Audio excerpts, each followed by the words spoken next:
I'm sorry. So much fake shit. So much fake shit on like the pro-Iran side of things, or like the anti-Israel side of OSINT Twitter in general. It's literally, it's not even like OSINT Twitter really. There's like a lot of accounts that just post AI videos over and over again and be like, see, we're nuking Tel Aviv. See, they used the nuclear. Iran actually has a nuke and they Tel Aviv.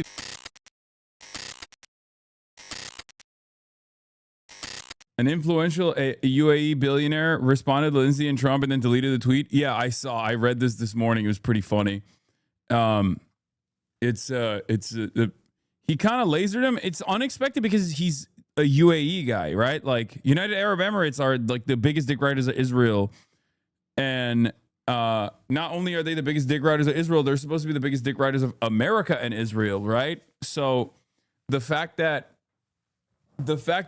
even the UAE billionaires are like, speaking out against American intervention here. But of course they made him, he got a boss call and they made him delete this, but we'll read it obviously in a second. But I think it speaks to basically what I've been saying though, about at least like the people I've talked to in the region, people that I know that live in the Gulf states or people that I know that talk to people that live in the Gulf states. And I'm not just talking about like, regular expats or whatever. I'm talking specifically about like higher up people in the government, right? And their anger and frustration, the way that it's presented in Western news on like, outlets like The Economist is, they're very angry at Iran. They're saying like, why not Iran harder? But I promise you the situation is more complex than that. And they are very frustrated with, not getting the return on their initial investment. Of course, is stopping precisely what's going on right now. Like that's supposed to be the guarantee here. America and Israel are supposed to stop the chaos in this region, but they're seemingly not stopping that at all. They're making it worse, and not only that, but also in the process of making it worse, they're also ruining the Gulf economies, making them unsafe. All the efforts that they put in, all of the investment that they dumped into the Gulf states because they thought, we're gonna have like white people here, we're gonna have like Westerners here, they're gonna live here. This is a place where you can. This is a place that invokes stability.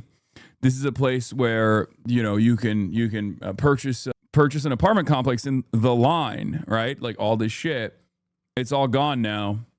It all just perished. Many more people are saying this, for the record, going back to 1965, telling everyone that in the future, both the Soviet Union and the United States will collapse under the leadership of men who were spokesmen for the same pizza restaurant. I'm immediately sent to the nut house and lobotomized. Quite literally happening. I mean, this is exactly what's going on. The line is being turned into a data center. It's so over. Yeah, I know. I was memeing about the line shit. The line was never going to happen regardless. But Hezbollah is literally getting targets from trans anime Twitter. Yeah, this is not. I saw this earlier on the car ride home, and I'll be honest with you, this doesn't surprise me at all. And here's why. Because the American government was getting their targets from OSINT Twitter. If you recall, in Yemen, there were OSINT accounts that were claiming that there were weapons manufacturing facilities in like random coordinates. And then the American government blew up that random coordinate. And we found out that it was literally because some random dickhead OSINT guy who ended up killing a bunch of civilians in Yemen. Yeah, that was like, if the American government is getting their notes from OSINT Twitter, then yes, it's understandable that Hezbollah and Iran would probably get targets from OSINT Twitter as well. Now, obviously, it's very dangerous. It's very, very dangerous because, when last time America listened to OSINT Twitter for a target, they killed like 25 tribal civilians in Yemen. And I have no reason to believe that this is the case, but yes, this is like one of those. I think this is like a OSINT Andy that's like a Nazi. I'm pretty sure. I don't know. Like they're a semi-reliable OSINT Twitter poster, but they're also like a Nazi at the same time. What's OSINT Twitter? It's open source intelligence. It's just map autists and missile autists and plane autists. Like just And it's an autism factory that basically does both the Defense Department and seemingly for Hezbollah as well, but they do it for free. Yeah, they're map autists. Like, they just literally pour over hours and hours and hours of like maps to analyze strike patterns. It's not about autism, bro. Chill. It 100% is about autism. That is crazy. This is the one area where you cannot ever convince me that open source intelligence is not about autism. Are you joking? Open source intelligence is the most autistic community out there, okay? It's like they would be offended that you would consider them to be neurotypical. Anyway, all they do is just like look over maps. So yesterday, this account, which I think is a Nazi, if I'm not mistaken, they, like I said, they're like semi-reliable, but as far as, you know, as far as pouring through the data and showing like what American assets have been targeted and whatnot, but then also yesterday, this account tweets, Iran's satellite controller was destroyed by Israel. Iran should do the same and destroy the satellites to boot with an ASAP missile. This other OSINT account responds with the exact coordinates of where the satellite controller is, or the satellite station is. The question is, has Iran already struck it? If not, then why? And now the thing is, like, this is readily available information. It's not like Hezbollah didn't know. I mean, it's on Google Maps, right? So I think it's kind of stupid to assume that, like Hezbollah is getting their nose from a random, Twitter account, right? How are they Nazi? This one, they're like big into Zog and also Nick Fuentes. I believe they were the other day. They were literally tweeting about how like all of you communists are so stupid. Like, you still think it's class war, but actually the real truth is like being a national socialist or something. I don't know. There's like some dumb shit that these dumbasses on the internet believe, So yeah, Christian Cross in the handle. No need to dive deeper. Nick Fuentes, the GOAT. Yeah, sure, buddy. Okay. These brain worms. I mean, it's the internet. Everyone's got brain worms of a different variety. That's why this is the most normal space that you can possibly be in that's involved in this kind of stuff, because at least like we have the backing of hundreds of years of thinkers, theorists, men of action that have engaged in the praxis to some limited degrees of success, as opposed to coming up with like random idiotic conspiracy theories. Anyway, any idea if Aviv actually lost power? It seems like the pages that shared are sketchy. Anything that you hear about Tel Aviv, if you're not directly hearing from a relative or directly getting it from like a mainstream news outlet, is probably a lie. I'm sorry. So much fake shit on like the pro-Iran side of things, or like the anti-Israel side of OSINT Twitter in general. It's literally, it's not even like OSINT Twitter really. There's like a lot of accounts that just post AI videos over and over again and be like, see, we're nuking Tel Aviv. See, they used the nuclear. Iran actually has a nuke and they nuked Tel Aviv. It's bullshit. Okay. It's bullshit. They just keep posting either older videos of successful strikes, or they keep posting like just AI videos in general, completely made up AI videos. There are obviously reliable accounts that I rely on, as you guys know. Barry is one of the best ones in my opinion. So if you see me looking at like an account, just know that that's one of the accounts that I actually. So they are lying about it. The accounts that are like the pro-Iran accounts, sometimes they do post like not even sometimes, they post like a lot of unreliable information. They post old videos. They go super viral because everyone's like, yeah, Israel's getting bombed. It's awesome. But like the reality is just totally made up. It's either AI. Or it's like an older video of an interceptor getting dusted by Iranian rockets from like the 12-day war or whatever. Anyway, but Hezbollah did hit the radar site. That is real. That did happen. I saw and filming it, and I mean, I guess people just like went up and filmed it too. Not radar, SATCOM ground station. Yes. So is Israel not getting blasted? No, it is. It is. If Hezbollah is now able to successfully target Israeli communication nodes from far from the border, well, so here's the reason why this is significant. Because Hezbollah has, they have some launching capabilities, right? But for all intents and purposes, after the Hassan Nasrallah decapitation strikes, Hezbollah was functionally dissolved, or at least that was the analysis from the Israeli side. They made it seem as though Hezbollah had no more intention to continue striking Israel. They made it seem as though Hezbollah had no power to strike Israel, that their munitions were depleted, that they had no willingness to fight, all this stuff. It turns out, however, that wasn't fully true. It turns out they were basically just licking their wounds and getting ready for potentially another fight down the line. And it's clear that they still have a lot of fight in them, considering that they have been fairly aggressively engaging Israel in this last couple of days of the back and forth that's going on. Operation Operation Ephebophilia Defense, Ephebophilia Force, whatever the fuck you want to call it. Operation Apex Fury, Operation Epstein Fury, Operation Epic Chungus. Someone report this guy. What is this? Fuel prices in Australia almost up 3 liters, USD $8 a gallon. I'm a brokey that DoorDash for a living. Wish me luck, chat. If nukes were going off, panic would explode tenfold. I'm waiting for the shut countries down. As a scared, kind of uneducated person, is World War III going to happen? Or is the U.S. Israel pretending that there's a war when they're actually genociding against someone? Report this guy. What guy? I was just joking about the link spam. Oh, because I was spamming my blast off meme. Yeah.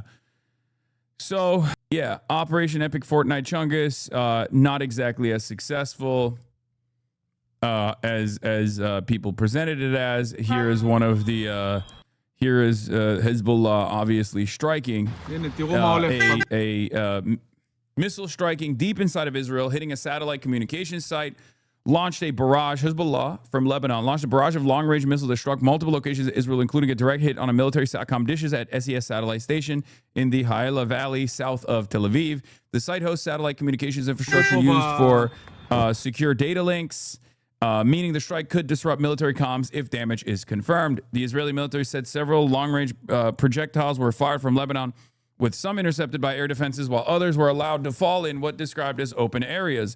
Well, it turns out some of them were allowed to fall into the satellite dishes, which doesn't seem to me like it was, this doesn't strike me as an allowance, okay? I know, like, you have to read through Israeli comms. Like, when they say security incident took place, they're writing about something that the military censors don't want them to write, okay?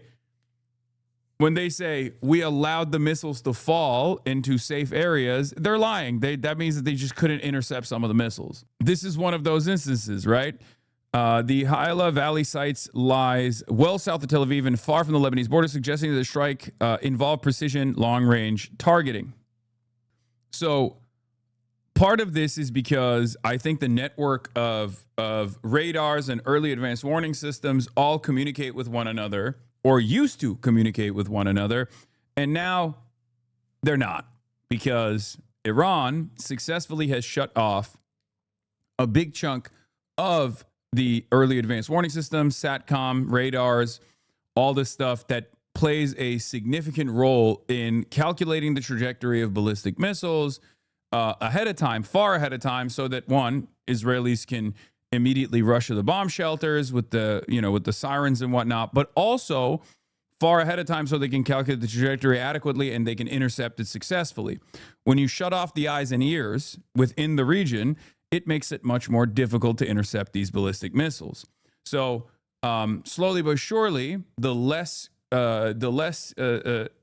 understanding that they have of like what kind of munitions are being launched, when they're being launched, the harder it gets to intercept. The harder it gets to intercept, Iran can directly target additional SATCOM, additional radar facilities that Israel is using, which then in turn makes it even harder to intercept all of the other missiles. Because remember, like, we here think that this interception or things like intercepting missiles are basically like they're like automated in like a video game, right? Like, oh, you see a missile and then it's like heat seeking. Well, there are some heat seeking missile systems, but like, no, it's math, it's calculations. They have to They have to see where the missile's coming from and try to interpret its trajectory, and then do a complicated math equation in many instances to like identify exactly where it's going to fall, with what speed it's going to fall, and figure out exactly what what kind of surface defense that they're going to utilize, they're going to deploy. So the more you shut off the eyes and ears, the harder it gets, right? The harder it gets to do that complicated math in the fast enough time, oftentimes like what, 10, 15, 20, 30 minutes to figure out exactly what you need to deploy. Computers do all of it, yes, but it doesn't matter. When your eyes and ears are not working, you can't do the calculations because your inputs aren't going to be correct. So that's what's going on. And the less they have the capacity to intercept, the harder it gets to defend their, other additional eyes and ears inside of Israel. Ex-missile warning operator here, not a bad description. Thank you. I'm trying to do my very best as someone who has a different kind of autism and not the missile autism.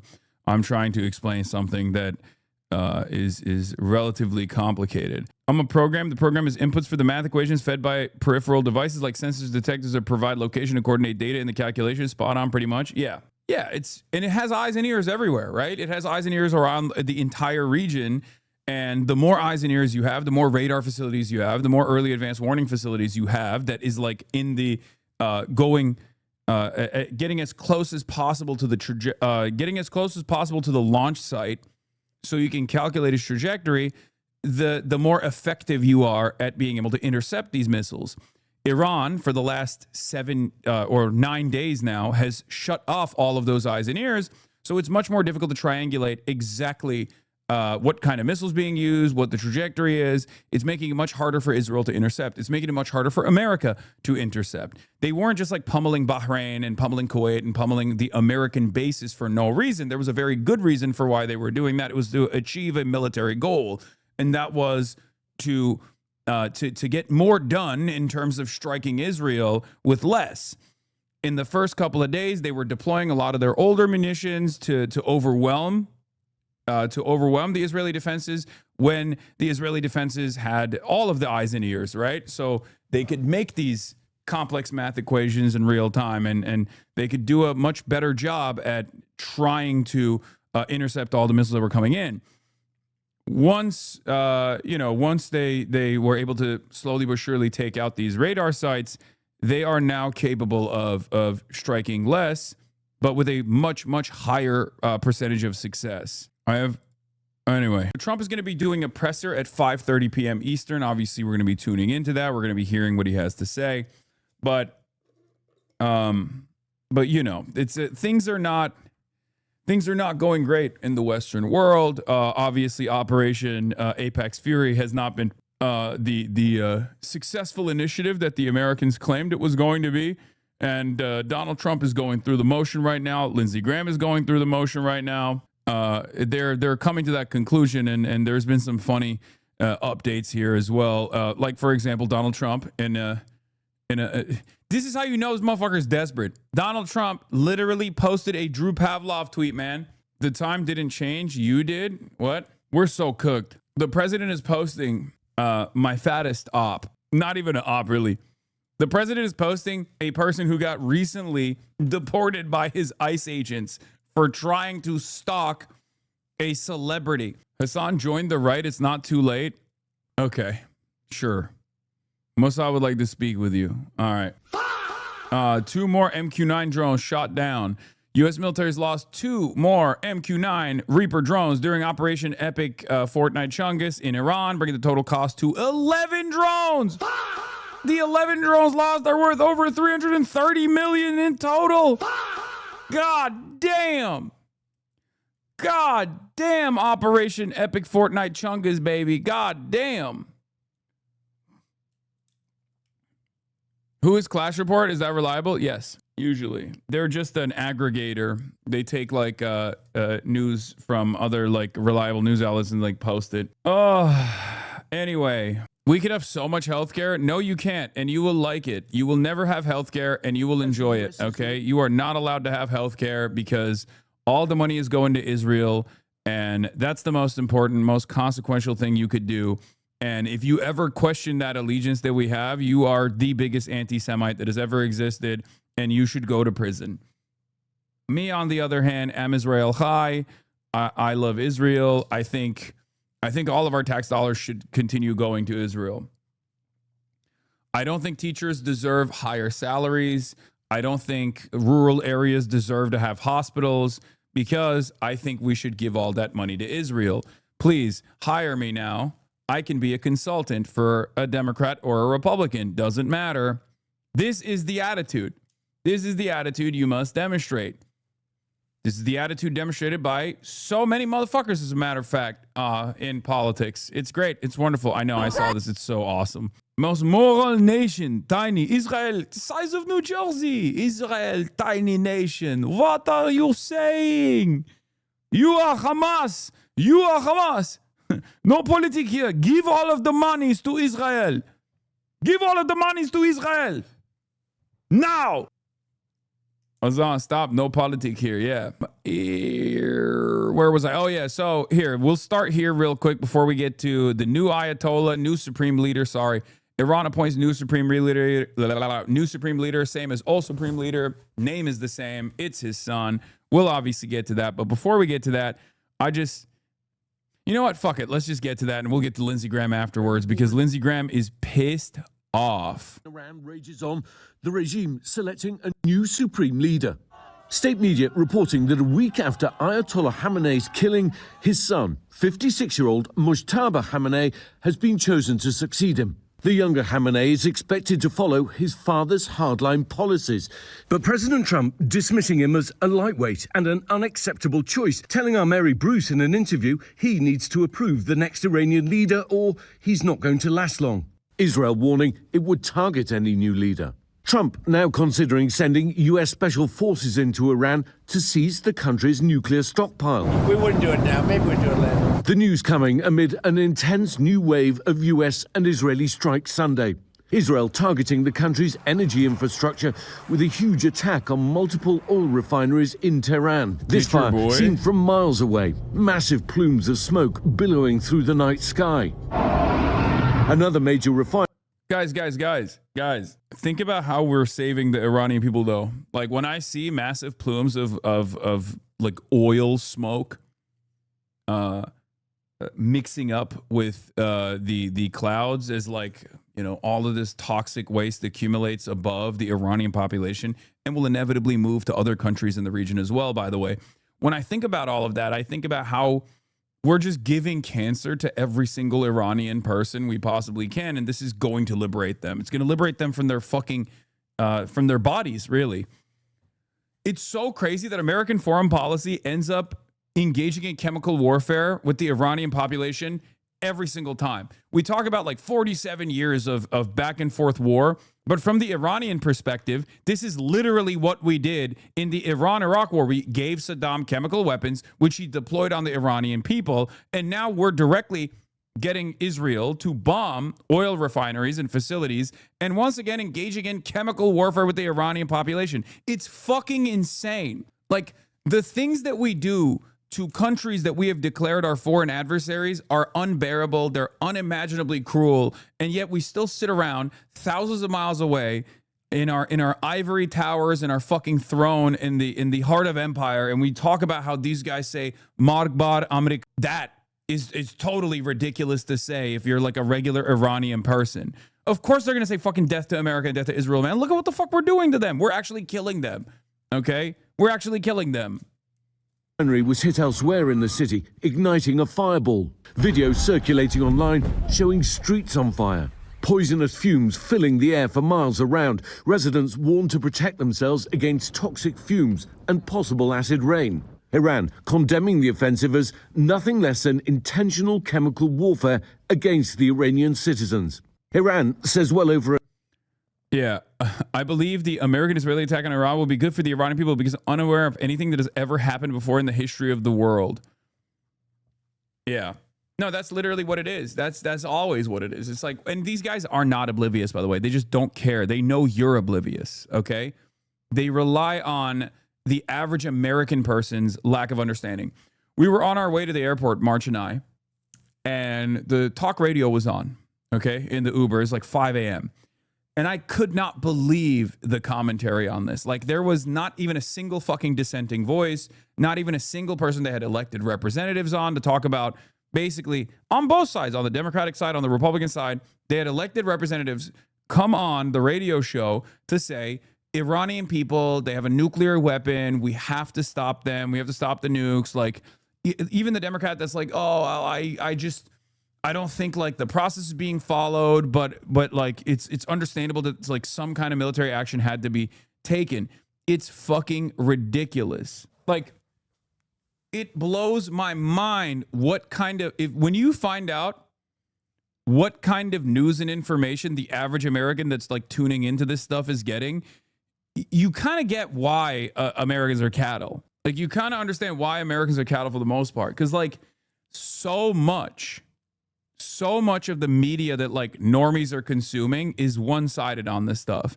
Like, that's precisely the reason why I think when people encounter my commentary, they come at it and they're like, what the fuck? What are you like?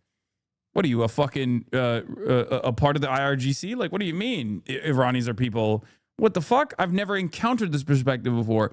Now, it's become easier than ever before to make this kind of argument about imperialism, about the dangers of imperialism, because of the deteriorating material conditions here in the United States of America, lack of trust for mainstream institutions, lack of trust for the government, and also the very open ways, the very vulgar ways in which Donald Trump communicates exactly why they're doing this kind of death and destruction campaign. So it has made my job a little bit easier. But, bro, you accidentally dog whistle way too much. What are you talking about? It's like you genuinely believe there's no such thing as propaganda unless it's from, it's like you genuinely believe there's no such thing as propaganda unless it's US or Israel. What the fuck are you talking about? I earlier covered how a lot of the pro-Iranian OSINT accounts are straight up fucking AI slop posting, making it seem like Israel is being nuked or some shit. No, you just hear something that doesn't, you hear something that cuts across mainstream news and you go, oh, this must be like an IR. You literally are proving my fucking point. You're proving my point. Okay. Yes, dude. I'm secretly a fucking Nazi saying, "Oh, goy cattle." I'm dog whistling. You caught me. Yeah, I spent the last fucking 13 years of my professional media career shitting on Nazis. Up until this very moment as well, only to accidentally reveal my position. I'm glad you fucking figured it out, dumbass centrist establishment liberal.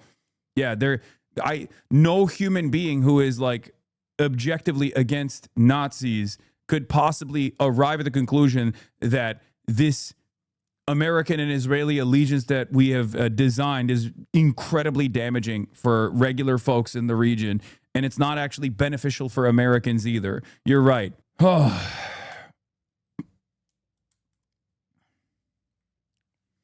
In any case, the point I'm trying to make is that for the average person, like the information environment that they're still in, especially for like high info voters, like people who are actually like reading, because the average American doesn't even do any reading whatsoever. They don't do any listening whatsoever. They're like, oh, maybe this is a distraction from the Epstein files or whatever the fuck, right? Like the average person is watching Mr. Beast videos and flicking their bean. Okay, they're not tuned into this shit at all.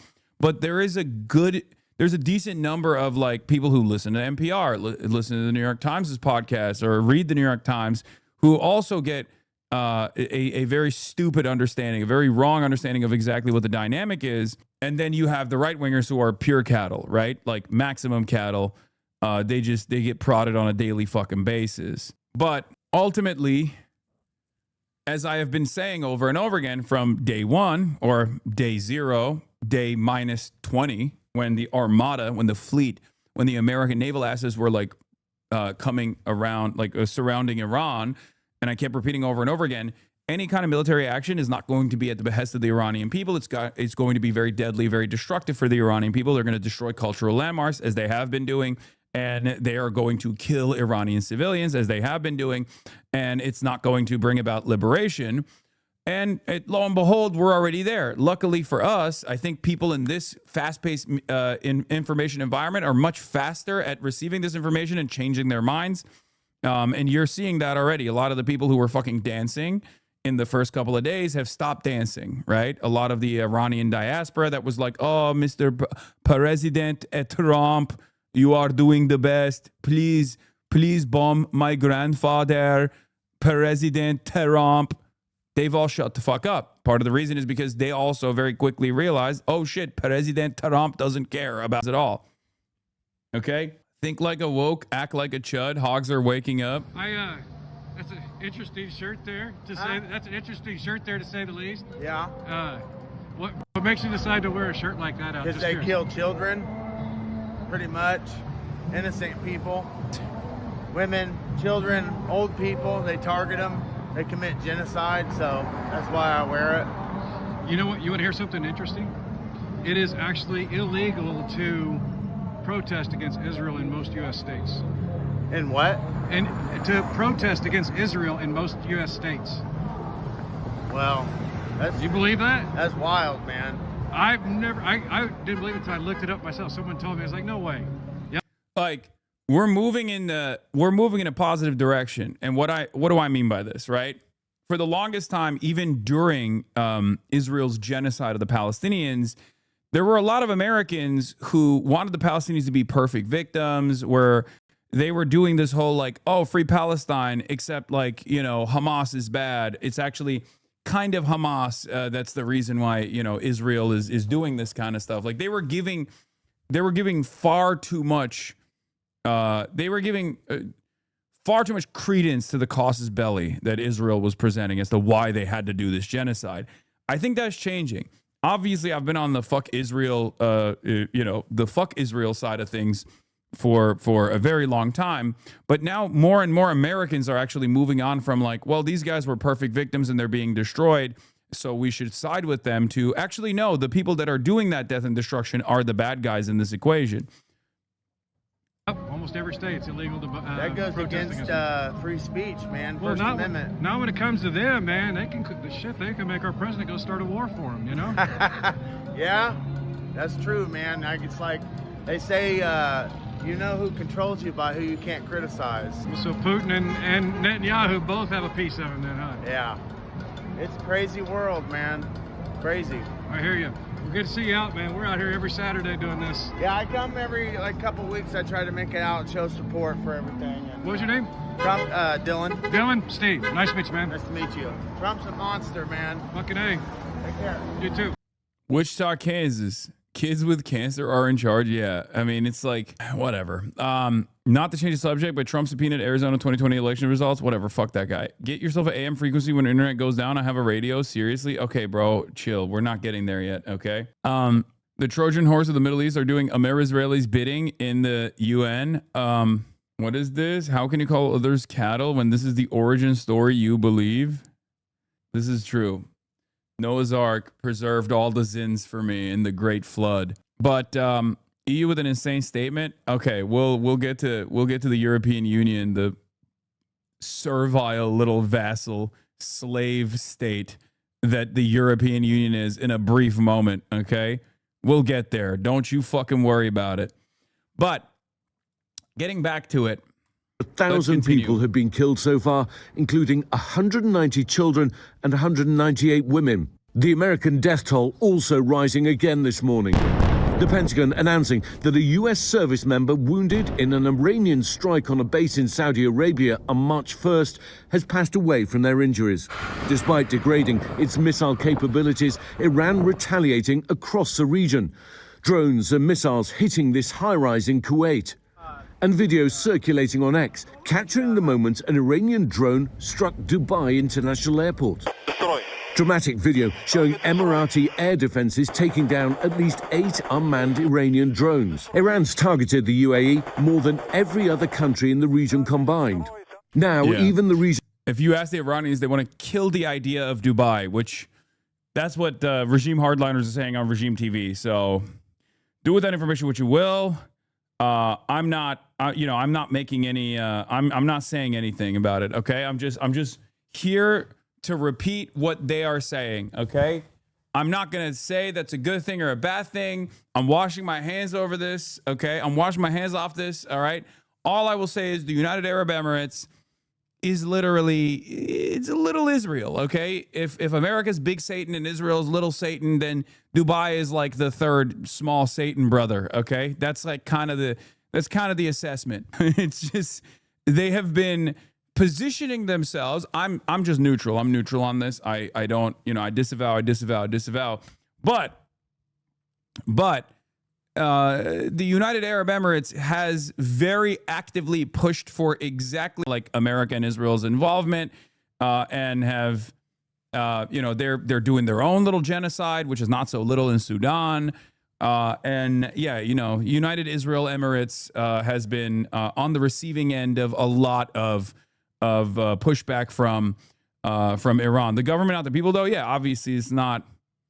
This has nothing to do with the people, but that perhaps has some reason as to why they've been on the receiving end of a lot more of the bombing from the Iranian side. There's water supply, critical for survival in the Gulf. Like, I'll just tell you like this. Tommy Robinson is directly funded by the United Arab Emirates and also the state of Israel, right? Like, they straight up foment Islamophobia in Europe. And you might be thinking to yourself, what the fuck? They're a Muslim nation, and yet they still do this. They do. They literally are playing a role in pushing Islamophobic propaganda in Europe and in the United States of America. Okay? Think about it like that. You are also funded by the left. This is true. I am funded by the left. I'm funded by you, the people. The Piker Broadcasting Service is funded by you, the people, for you, the people. The Piker Broadcasting Service is not funded by any groups or anything like that, just regular-ass subscribers. If you want to support the stream, if you want to support the show, all you need to do is subscribe, which you could do for $5 or $6 a month with a regular Twitch subscription or a free one in the form of a Twitch Prime by connecting your Amazon Prime account to your Twitch account. Yeah, so you can also gift subs to others as well. That is who funds the Piker Broadcasting Service, not the wonderful nation of Qatar and not the IRGC, but instead just regular ass people in here. Desert being hit. A freshwater desalination plant in Bahrain attacked by drones not long after the US was accused of attacking a similar plant in Iran. And on the other front in this war, in Lebanon, Israel's offensive against Hezbollah is widening. Lebanese authorities say more than 400 people have been killed, 83 of them children, 42 women. Hundreds of thousands have been displaced. Israel says it killed 5 senior members of Iran's Islamic Revolutionary Guard at a Beirut hotel. It comes as Russia's reportedly providing Iran with intelligence to target US forces, including the locations of troops, aircraft and ships. Secretary of War Pete Hegseth downplaying the threat. No one's putting us in danger. We're putting the other guys in danger. Thank you for the 10. That's our job. So we're not concerned about that. Well, as we've seen throughout this conflict, one of the biggest challenges is intercepting drones. We're now hearing that Ukrainian drone specialists have arrived in the region. They're going to help Gulf countries and some of those US bases to identify and hopefully intercept Iranian drones. Michael? All right, Ian, thank you so much for your reporting.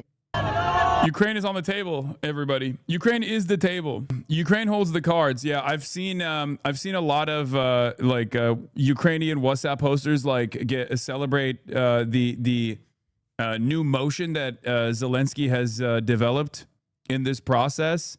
I saw a post about that. Hold on, let me see if I can find it real quick. This is kind of funny, but obviously Ukraine has a lot of experience with drones, both in the deployment of drones, but also with the interception of drones as well, even though there is a limited amount of success in terms of interception because, these drones are still very difficult to intercept.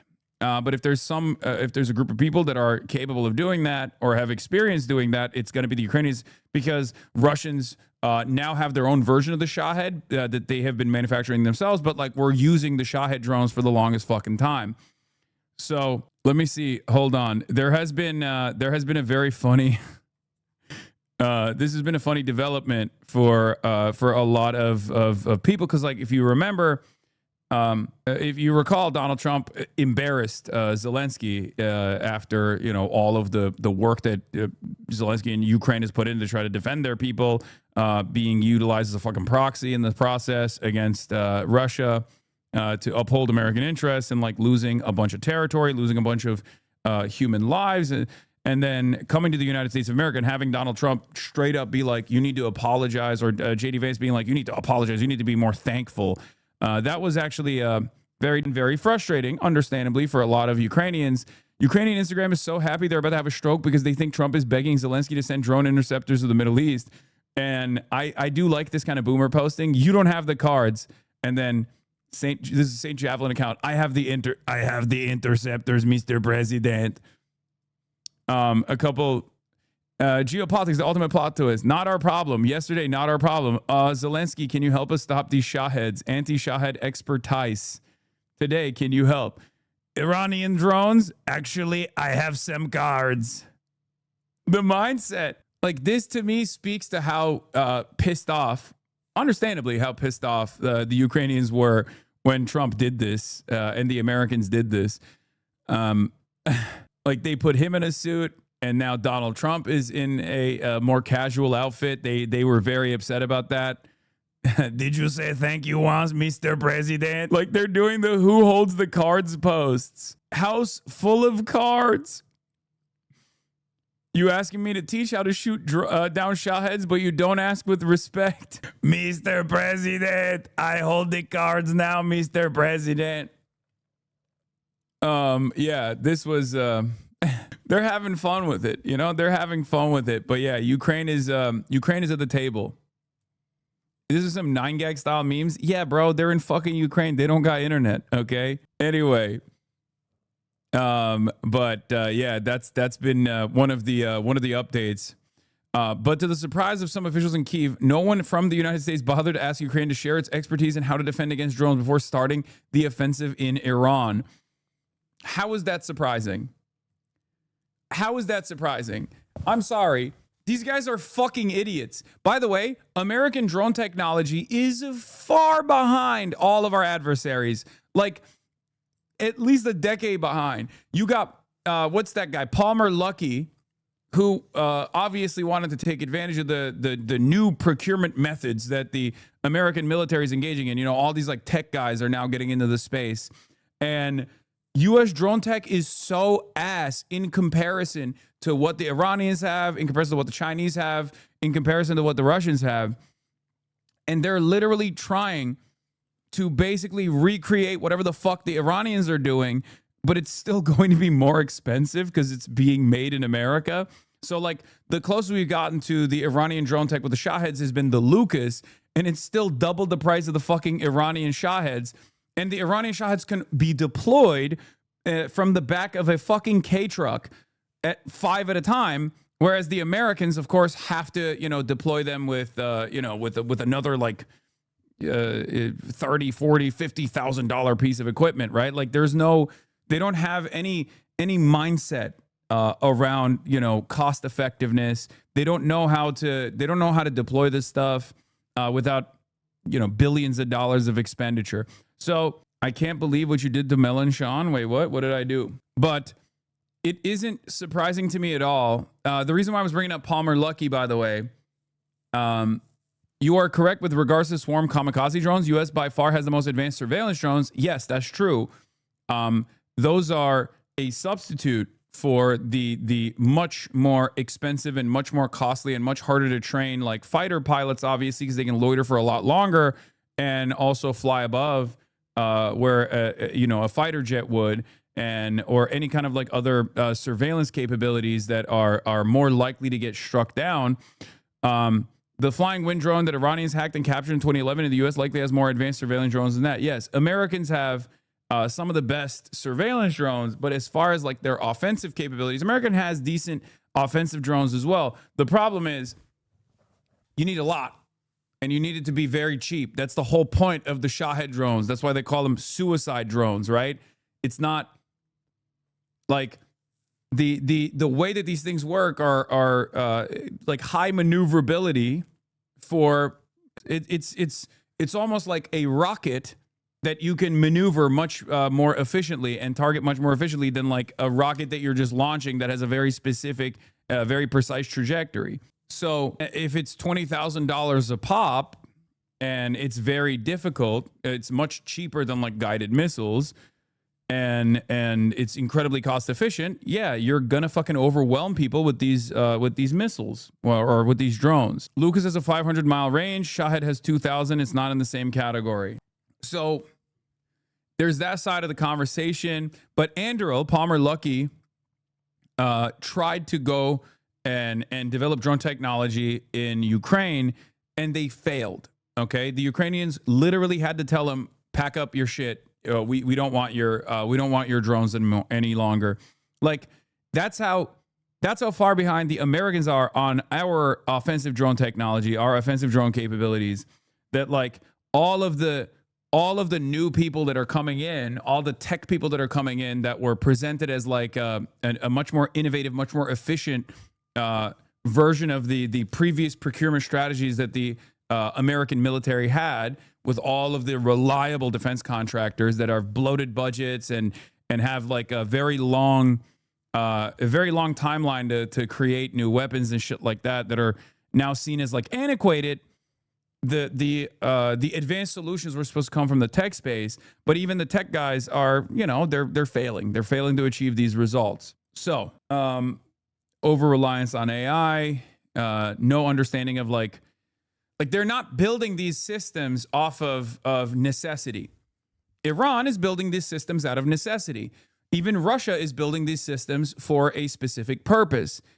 America is building these defenses and these systems for money. Okay, that's the major difference. If one side is doing this because they want to make sure it's as cost effective as possible so that they can continue a war of attrition, effectively continue waging wars or continue engaging in defense effectively, and the other side is doing it as a fucking grift so they can get $100 million contracts from the unlimited budgets of the Pentagon, then yeah, one side is going to have a bigger investment in defense over the other. The only thing that carries these fucking countries is places like Ukraine, who actually have to engage in ingenuity as a mechanism of self-defense. Like Ukraine doesn't have the option of getting bloated defense contracts, even though, from what I understand, a lot of the European allies have taken advantage of the funds that go into Ukraine as well, and have designed their own drone facilities and whatnot as well. Seeing how much money is being dumped into that in Ukraine right now. Yeah, use value versus exchange value, as one might describe it. Exactly. So, can't get as much money from arms sales from another NATO country needing your tech if you make it cheap too. Yeah, it's an entirely different goal for the Americans. They're not building this stuff out of necessity. They're building this stuff to make money. And if the government is always going to open up their purse and give you unlimited funds, you don't need efficiency and you don't need to make it cost effective. As a matter of fact, it's the exact opposite. You want to make sure it's not cost efficient, because cost efficiency in this circumstance actually harms your bottom line. You want to make it as bloated as possible, right? Because it's fucking free money. This is contractor bloat that exists in the American military. And this is also part of the reason why the American war machine is no longer as efficient as it once was. And this is why now that we're fucking fighting, now that we're, fighting a enemy state that actually has designed their entire defensive and offensive capabilities to withstand American bombing campaigns and to make it as punishing as possible economically to the rest of the fucking globe until America says, all right, we're done, we have to pull out of this. All of a sudden, they're not achieving their war goals as fast as they thought they would. This is something that I've been trying to communicate to people even before it started. There's a reason why it comes across like I'm predicting what's going on here successfully. It's not because I'm fucking brilliant. It's because I'm looking at exactly what has happened over and over again. I'm looking at the incentives that exist, right?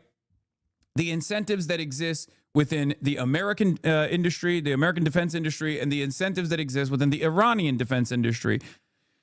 So that's the situation. Anyway, now let's get to Iran. Obviously, the first opening salvo assassinating a lot of the top IRGC generals, including the supreme leader Ayatollah Ali Khamenei, did not reach the success that I suspect Israel was telling Trump it would reach.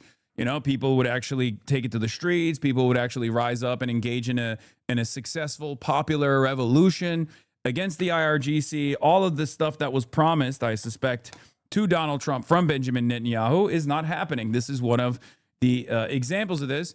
As I told you over and over again, contrary to how the media was designing this for months, talking to all of the dissenters of the IRGC, talking to regular Iranian folks that are on the ground in Tehran, and telling you over and over again that the regime has no popular base of support. The regime has no support whatsoever. They've lost the population in its entirety. And I kept telling you that's not true. 20 to 30% of the public in Iran is absolutely on board with the Ayatollah and unconditionally on board with the IRGC as well. Okay? This is it.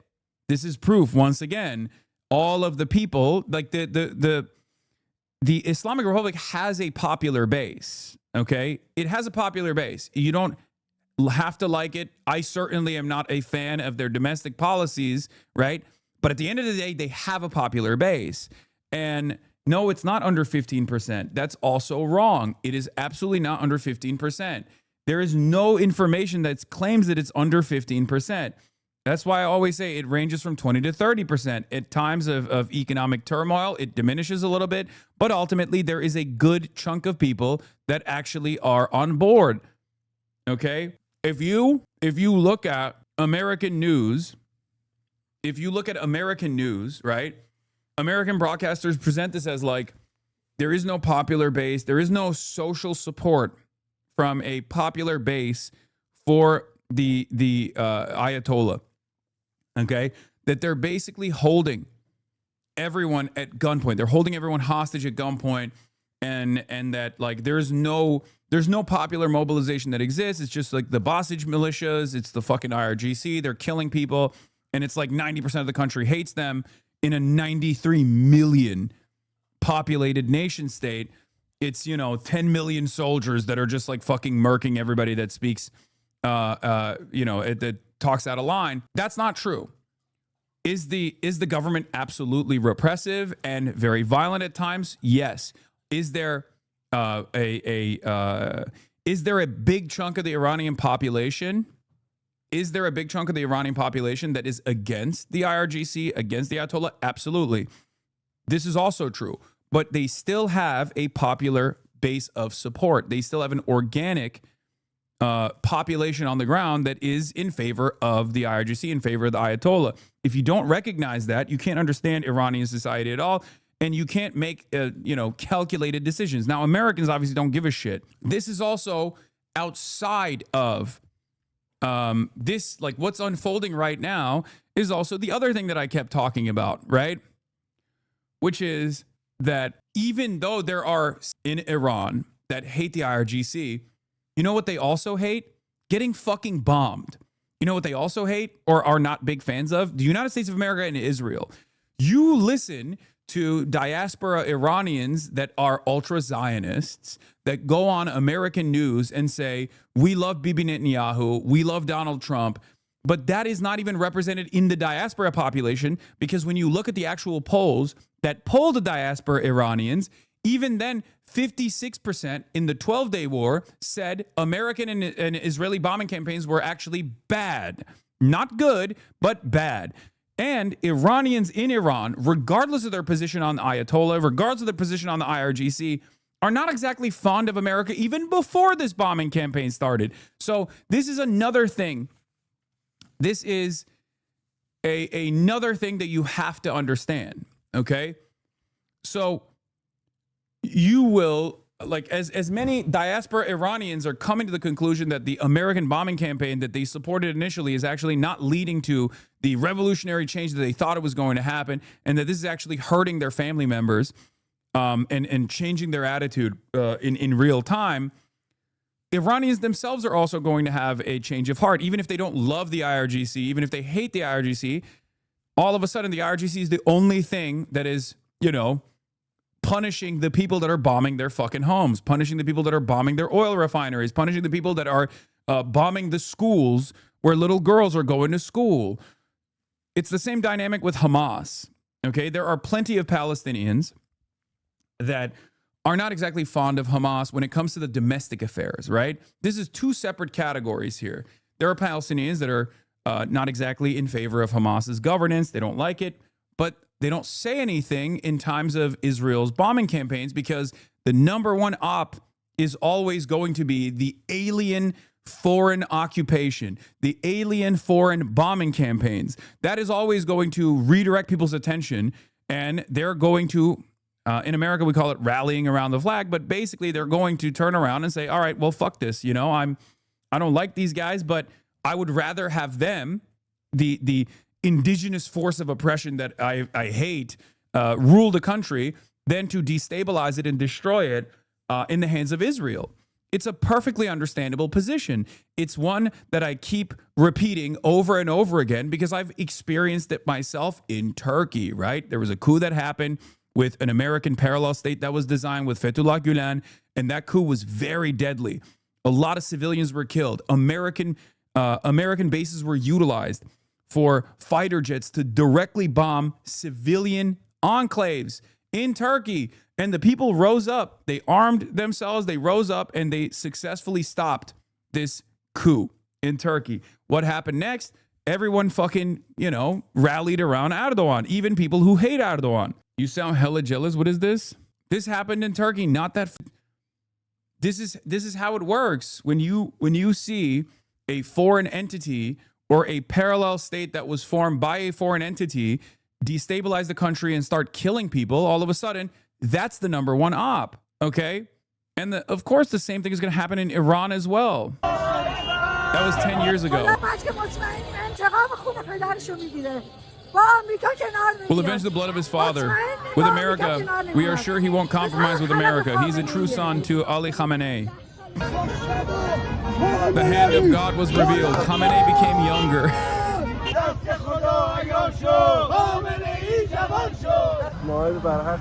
He's the rightful successor to the late leader, God willing. I hope we deserve honor to support him. Now, these guys are like straight up already supporters. They're in the popular base of support for the regime anyway. So, of course, they're going to be celebrating this regardless. But I was telling my fellow chatter that the way he's behaving in chat makes him seem jealous of you. Oh, okay.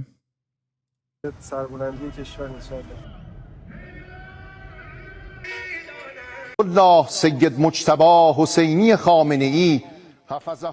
is the moment Mujtaba Khamenei, the 56-year-old son of Iran's late supreme leader, is announced as the country's new leader.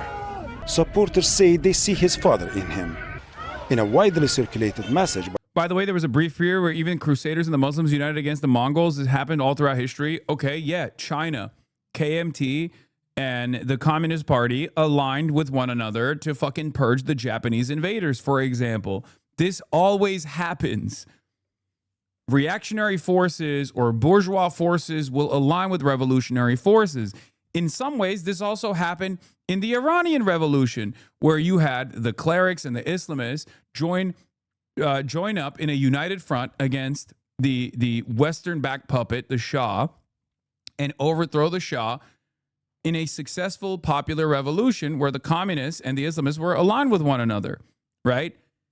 That's just how it works. That's always how it fucking works. By several state-aligned outlets, assumed his hand, and Khamenei just got younger, portraying Mujtaba's rise as a continuation of his father's rule.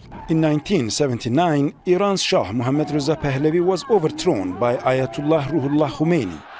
Mujtaba's father, Ali Khamenei, a close ally of Khomeini, quickly rose within the new political order and would later help shape the future of the Islamic Republic. Mujtaba came of age during revolution and war. At just 17, he went to the front lines during the Iran-Iraq War, while his father served as Iran's president. The troops he fought with would later form what became the Islamic Revolutionary Guard Corps, now Iran's most like the whole the modern Iranian government is built on revolutionary principles. Okay, it's built on revolutionary principles. It's built around sovereignty. It's a major component of Iranian society is that they are sovereign. They'll fight amongst one another if that's what it takes. And the government will be incredibly repressive at times, but ultimately it's their problem, okay? They don't fucking want outside intervention. They don't want outside intervention to such a degree that even like in the past, when they should have leaned into like the Soviets, they didn't do so, right? That's just the reality. These guys don't want outside intervention. There are some in the country that are so desperate that they think that American and Israeli intervention might help, but those numbers are going to diminish when that outside intervention becomes reality. And the reality is fucking black plumes of smoke and you know, oil rain, like chemical warfare. All of a sudden, you're going to be like, I don't want this. What is this? What? A guy speaking with a gun next to him, lol. Yeah, bro, I'm an American. You got a problem? All this asshole Hasan does is foment propaganda and babbles Charles Manson opinions while selling them as fact. Dumbass channel. Do you have actually a disagreement with anything that I'm saying? Do you have any, like, you know, can you engage in at least the revolutionary act of counter messaging here? Can you do that? Or is the only thing you can lean into being like, oh, dude, you're like Charles Manson? Powerful military institution. That relationship will prove. It's always vague posting and crying to the referee with these people. Oh, Trump is doing mission operation successful, mission accomplished. He's rolling out the mission accomplished banner. All right, let's watch this and then I'll get to it. Decades later. Many say the Guard's loyalty was an important factor in Mujtaba's elevation as Iran's third supreme leader. Mujtaba Khamenei has long been seen as an influential figure behind the scenes, playing a role in the appointment of senior officials and shaping Iran's security institutions through his father's office. In the days leading up to his selection, US President Donald Trump warned that Mujtaba's rise would be unacceptable to Washington. But many in Iran's political and military establishment saw those remarks as interference, further strengthening support for his appointment.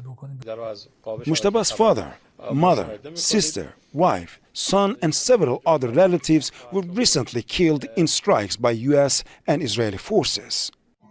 Many believe this loss could shape his outlook and possibly push Iran toward a more confrontational path. But some analysts argue the opposite may happen. Under heavy pressure from war and international isolation, they say the Iranian regime now faces two difficult choices: collapse or transform. Because Mujtaba carries the legacy of his father and the revolutionary establishment, they argue he may have the legitimacy to push difficult reforms through without being accused of betraying the revolution. But time may not be on his side. Israeli officials have repeatedly threatened to target any successor to Iran's assassinated supreme leader. But the challenges go beyond external threats. Many in Iran see Mujtaba's appointment as dynastic, arguing that the revolution which toppled a monarchy has now produced another.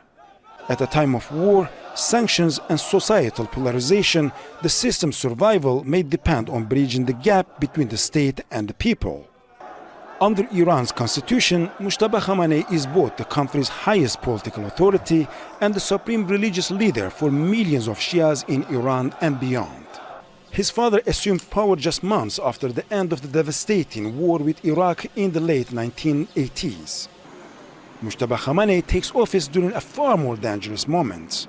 Whether he can unite the country, end the war, and reopen Iran to the world, or lead it into deeper confrontation and isolation will define the future of the Islamic Republic.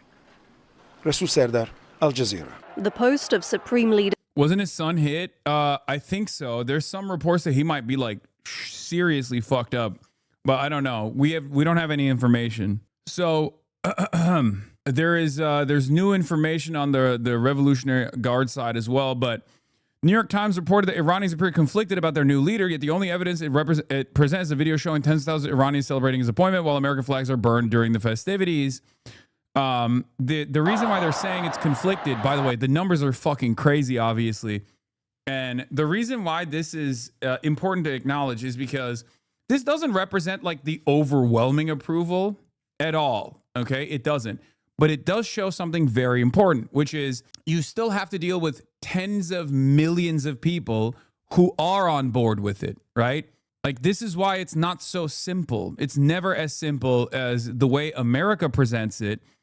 And this is why the Venezuela campaign was effective, because the handover to Delcy Rodriguez was much more efficient than a permanent military occupation with a puppet state being planted into a position of power in Venezuela with like Maria Machado. Trump actually did a much smarter form of intervention there by recognizing that the regime, right, the Maduro regime, had a significant base of Chavistas that were still prominent in Venezuelan society. That was part of the reason why one of the insurance procedures that Maduro put in place was to basically arm the regular Venezuelan society to create like a popular mobilization if there was any sort of like direct military occupation. It would be virtually impossible to maintain this direct military occupation without incurring tremendous cost and tremendous casualties on the American side. Okay, that's why Donald Trump did the intervention in the way that he did. It's still not good, obviously. It's still fucking disastrous, and it still plays along. It still betrays the revolutionary principles that were implemented by Chavez initially, right? Having said that, however, there's a reason why they did that and didn't just go in and fucking put Maria Machado in charge.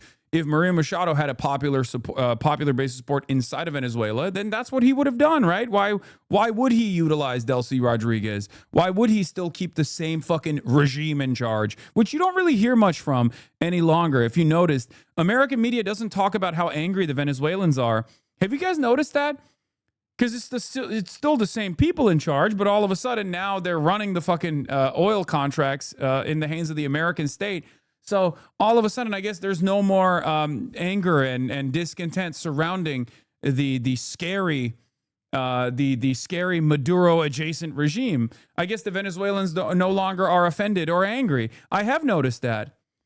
Maybe you have as well. Perhaps it had nothing to do with the discontent the Venezuelans were experiencing and everything to do with fucking making propaganda work so that we could justify military intervention. Same situation here, except it's even more damaging for American interests because unlike the Venezuelan government that seemingly cut some kind of deal with the Americans, the Iranian government is not cutting a deal with the Americans nor the Israelis. They have designed their entire society to withstand this kind of military occupation, and they're making the Western world hurt, okay?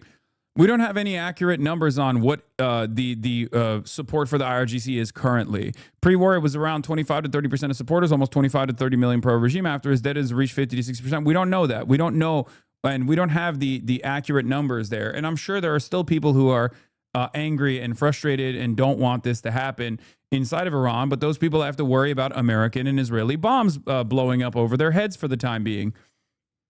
Was created at the formation of Iran's Islamic Republic in 1979.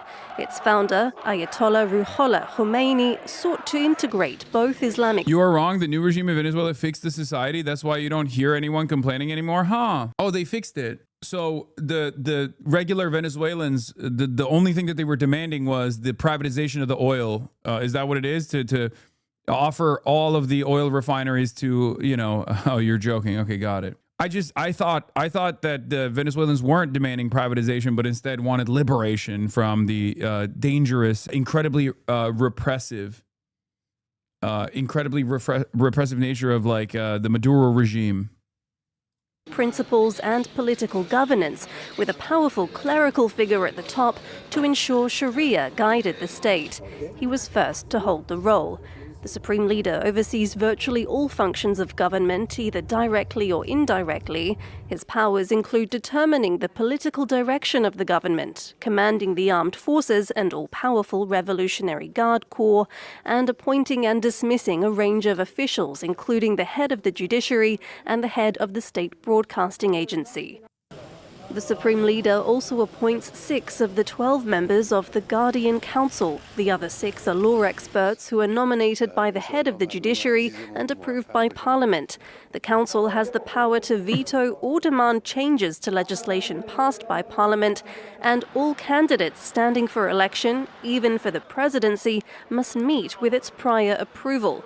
The Guardian Council also approves the members of the Assembly of Experts, which in turn is in charge of choosing the Supreme Leader and ensuring he lead. By contrast, Iran's president is in charge of day-to-day administration, particularly economic management, and oversees government ministers. However, the president has limited autonomy when it comes to issues like foreign policy. Overall, he operates within boundaries set by the supreme leader. Let me be clear. Oh, Danny Danon, let me be clear. Israel will thrive in this war against Hamas. IRGC. And pussy too. Anyway, we'll get to Danny Danon in a second, but there's some updates here. Lebanon-related updates, but Trump has told aides he would support killing Iran's new supreme leader, Ayatollah Mojtaba Khamenei, if he refuses U.S. demands such as ending Iran's nuclear program. He's literally trying to... He is trying to roll back the clock so bad. It's fucking hilarious. Okay? He saw the price of an oil barrel and he was like, you know what? That's negotiations are fine. Art of the deal. Art of the deal. We're going to do art of the deal, baby. That's right. That's right. Meanwhile, Iran is seemingly escalating or increasing the intensity of its bombing campaigns, even though a lot of people were saying over the past week or so that they're just going to be launching 0 missiles or minus 10 missiles, given the trajectory of their launch capabilities, given the fact that their launch capabilities have been deteriorated by American and Israeli bombing campaigns. So it seemingly hasn't really stopped. It's become more efficient, but it seemingly has not stopped. But the RGC Aerospace Force Commander Mousavi says from now on, no missile with a warhead lighter than 1 ton will be launched. The wavelength of the launches and the wave levels will increase and their range will become broader. So we shall see. Meanwhile, America and Israel are not only engaging in scud hunting, but also hunting Ali Khamenei. And they think that like, oh, if we kill Ali Khamenei, this will stop. Again, it literally didn't stop. Wait, it didn't stop when you killed the initial the OG Ayatollah Ali Khamenei. So what makes you think that killing Mojtaba Khamenei is going to actually succeed? Sorry, I said Ali initially, but Mojtaba, the son. Like the entire purpose, the entire principle behind why they chose Ali Khamenei's son, I believe, was to deliver a fuck you to the West. To say, no, we're resilient. We don't give a fuck about your demands. We still call the shots here. We are not backing away. If you end up killing the son, nothing is going to change in the dynamic. It makes no fucking sense. This sure sounds constructed to convey that he doesn't back his immediate killing, which is the stated Israeli objective. President Trump has told aides he would back the killing of the new Iranian Supreme Leader Mojtaba Khamenei if he proves unwilling to cede to U.S. demands, such as ending Iran's nuclear development, current U.S. former official said. This guy literally is like, come on, let's do JCPOA. Remember Obama? It was so good. Let's do Obama. Let's do JCPOA. Come on, we'll back away. We'll back away. It'll be glorious. It'll be glorious. The White House declined to comment, but Trump on Monday told the New York Post he was not happy with Khamenei was selected to lead Iran. He called young Khamenei unacceptable. I'm not going through this to end up with another Khamenei. Trump told Times Magazine last week Israel would likely execute an operation aimed at taking out Khamenei, who was named as supreme leader on Sunday, a current and former U.S. official said, noting that Israel is taking the lead on targeting Iranian leaders. Now, we don't know exactly what calculations took place because this is a secretive, closed-door elections process. But there is some speculation as to why they made this decision from people who are much more knowledgeable on this stuff than myself. And their assessment is basically that this was a big fuck you because Ali Khamenei did not want a hereditary line of succession. He did not want the appearance of a hereditary line of succession. The entire point of the revolution was to overthrow the Shah, to overthrow hereditary lines of succession. And this doesn't abide by the revolutionary principles in which the Islamic Republic was developed, right? So having said that, clearly Mojtaba Khamenei has a lot of motion amongst the clerics as he was seen as like the entry point, or as he was seen as like the little advisor to Ali Khamenei, and is much more is much closer to the IRGC and a much bigger hardliner in it as far as like the analysis from both anti-IRGC people and pro-IRGC people alike. they all unite on this assessment that Mojtaba Khamenei was much more aggressive than his father. So we don't, the assessment as it stands now, as I covered yesterday, is that this was more so a fuck you to America to show that the Iranian government is resilient and is not going to concede to the demands being made by the American side, the Israeli side, and that they're just going to continue punishing the global markets, continue punishing the Western world, continue punishing Israel, and basically force America to retreat from the Gulf. And that is seemingly what their objectives are. If you were looking for like what looks like a W for the Iranians here, it's obviously not to wipe Tel Aviv out or whatever. They don't have the superior military power in comparison to the American and the Israeli side, but their goal is to basically, exist. Their goal is to basically exist beyond this bombing campaign and then recover and rebuild, right? And what they are trying to do is continue forcing America to retreat from the region. Oil markets and the stocks are all basically reversed on the news that Trump said the war is complete. Yeah, all of it is fake. We'll get to it in a second, though. And while all of this is happening, after Trump's 2016 win, many Americans were stunned because they didn't know anyone who voted for him. Political polarization had created totally separate social realities. Iran today is even more polarized. Some Iranians, especially, though not only abroad, support this war, believing it will quickly lead to something better. But presenting those voices as representatives of the country is deeply misleading. But CNN will do it regardless. Let's take a look. Your contacts open with people inside Iran since the moment the U.S. and Israel began this war. What's their reaction to it? And do some of them who oppose the regime welcome U.S. and Israeli military action? Racer X, thank you for the 50, by the way. Yes, I've been trying to keep in touch as much as I can over the past few days because as you know, there's been an almost complete internet blackout, but some people have been able to get through. And the messages that I've been getting is that people are overwhelmingly supportive so far of the airstrikes. Yes, they are afraid of their loved ones getting killed or themselves getting injured, but they're even more afraid, they say, of this regime staying in power. One of the texts I got from a woman in Tehran said that her number one fear is that after this war and all these casualties, the Islamic Republic would remain, and her number two fear is losing her loved ones, whether because of the war or the regime. Now, if the war continues, it's possible more people will turn against it, but I also hear the sentiment, for example, from a friend who lives in the U.S. who just talked to her family there today. They were saying they would rather die than live in the. Oh, okay. If that's the case, then fuck it. Let's just nuke them. Great.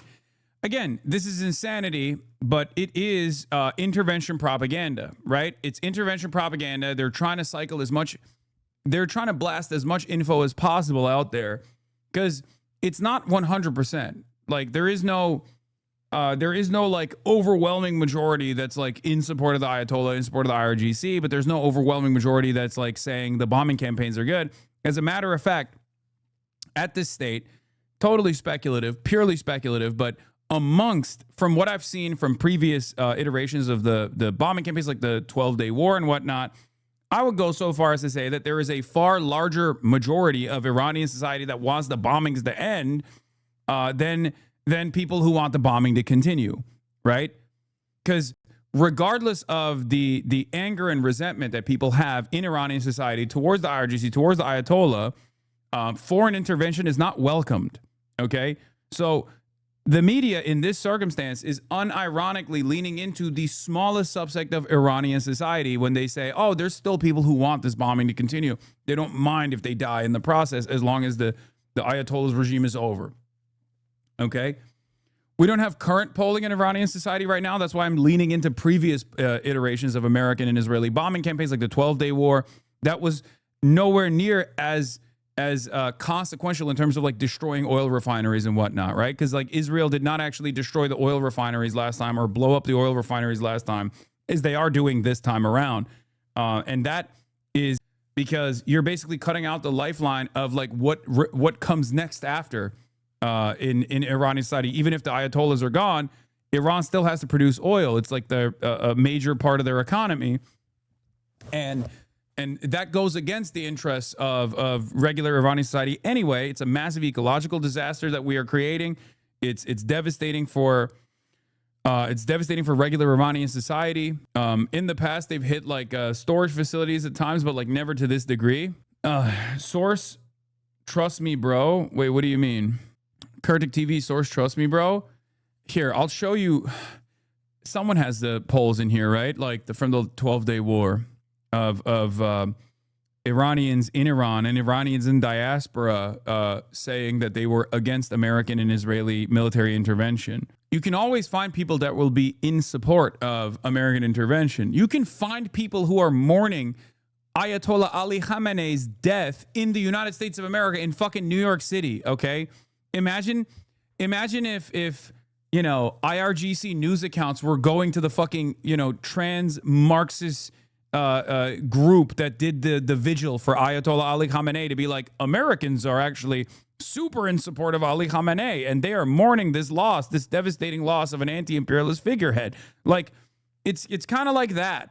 Okay, it's fucking stupid. You can find people that are in support of the bombing campaigns. Of course you can find people in support of the bombing campaigns. More than half of the population believe that Israel was successful in achieving its objectives. This is from Gaman. Among the emotions experienced during the war, anger at the Islamic Republic ranked the highest with 42% of the population. Next were worry about the future, 38%. Anger at Israel, 30%. But regarding reactions to war events and consequences, a majority said they were deeply upset by civilian casualties at 73%. Other events that provoke strong distress include direct attacks on Iranian territory, 46%, killing of nuclear scientists at 30%, attack on Evin prison at 27%. Concerning the nature of the war, 63% believed that the 12-day war was a war between and Gaman is the one that's like voters 52 to 42% oppose U.S. joining Israel in military strikes on Iran's nuclear sites. No, this is Americans. This is Americans. We're talking about Iranians. We're talking about Iranians, and we're talking about Iranians that are in diaspora versus Iranians that are in Iran. Both have been polled time and time again, and it shows that the majority is not in support. Americans are not in support of any sort of intervention either. That doesn't even fucking matter, though. Nationwide poll of Iranian America shows opposition to war, support for diplomacy. Yeah, I think this was the one I was looking for. Yeah. National Iranian American Council commissioned YouGov to conduct a comprehensive poll of the Iranian American community. And U.S. military action against Iran, 37% strongly opposed it, 16% somewhat opposed it, leading to majority disapproval of American and Israeli intervention in Iran. And this is diaspora. This is the diaspora population. And if there was a overwhelming support for it, most polls wouldn't show 50-50, is what I'm trying to say. With some leaning on the side of the diaspora population, 50+% of the diaspora population saying it's good, but 49% saying it's bad. It would be much more. It would be heavily leaning on the side of the overwhelming support. Okay, even Iranians in America, even Iranians of the West, in the diaspora population are not as overwhelmingly in support of American and Israeli intervention in the country, regardless of their hatred for the regime. Okay, my point is it's much more diverse. It's much more diverse than you think it is, and it doesn't lean as heavily on the side of like American and Israeli intervention, and that's understandable. And these are people not directly impacted by the bombings. Now imagine what it looks like when you are anti-regime, but then you're directly impacted by the bombings. You're obviously going to fucking change your attitude. This is from 6 hours ago from the BBC. This is I assume this is a more recent poll. Terra 26 told BBC, or if there's a poll at all in this. I haven't read this article, so I don't know. No, this is just one person that is like conflicted. But yes, Trump is looking for an off-ramp.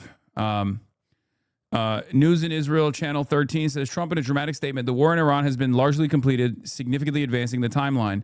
Largely completed, Trump says, on whose terms? Hard to see Iran giving up leverage it has built unless it secures a durable peace that brings economic relief. Alternatively, a ceasefire could help younger Khamenei consolidate and potentially dash towards nuclear weapons. Yeah, I dislike this. Exactly. In order to make Americans understand this, is like, I dislike the politics of the state of Alabama. It doesn't mean I'd support bombing Birmingham. Exactly. Maybe this will be helpful in understanding what it feels like when you're like, I hate MAGA, but I don't think it's cool to just like blow up my fucking neighborhood with a foreign alien power, right? Unless you're just like completely fucking insane. But the reason why Trump is doing this, the reason why Trump is retreating, by the way, as expected, is because is because he doesn't like what the markets look like, and he's trying to fucking fix it to the best of his ability. His word doesn't really mean much as far as like what the Iranian government will do, how they will react to this. And judging by what I saw from IRGC communiques coming up, like they basically predicted that this was going to happen. All of the fucking pro IRGC accounts were literally saying Trump tomorrow is going to reveal that the war is over. He's going to see the markets, and then he's going to say the war is done, the war is over, to try and correct the markets. Trump says, I think the Iran war is very complete, pretty much, to a CBS reporter. Trump says U.S. is very far ahead of his initial 4 to 5 week estimate timeframe on Iran, according to a CBS reporter. Trump says he has someone in mind to replace Khamenei, but he did not elaborate on that same CBS report.